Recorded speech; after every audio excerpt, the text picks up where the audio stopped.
Hello, this is Erin from Bridgeville in South Bay Township Library.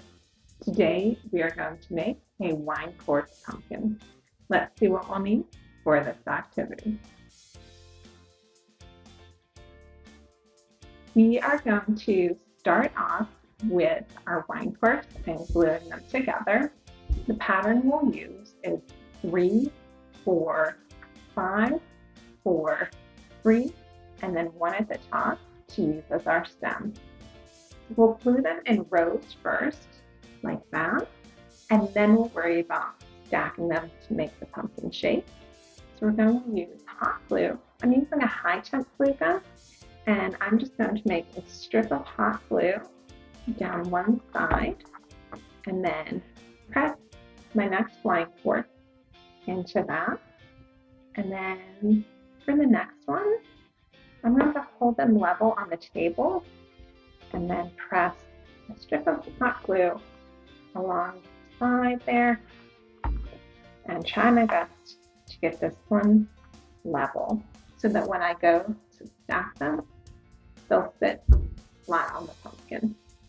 So I'm going to finish making my layers and then we'll move on to actually stacking them into our pumpkin shape.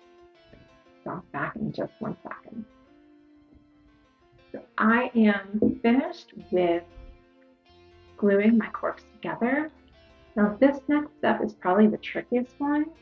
I recommend assembling your pumpkin, and that will give you an idea of where you need to apply the glue in order to keep the pumpkin shape. So here I can see that I need to glue probably the outer edges of the cork, because if I put the glue on the top, it's not going to stick just based on the pumpkin shape.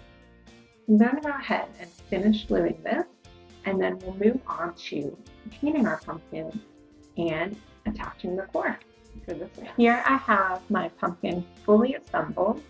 Now what we're going to do is paint our pumpkin, and I've started here. I'm using an orange acrylic paint. I'm just painting directly on. Do remember with acrylic that it can stain your clothing and it won't come out. So just be cautious. And like I said, I'm just painting it directly onto the face of the pumpkin. And you want to make sure to give your paint time to dry. So I'll finish with this and then we'll move on to our final touches of adding some decoration.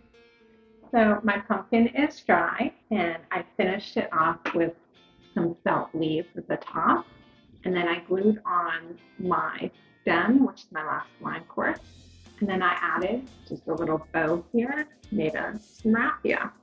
And now I am done. So thank you for tuning in and have a great day, everyone.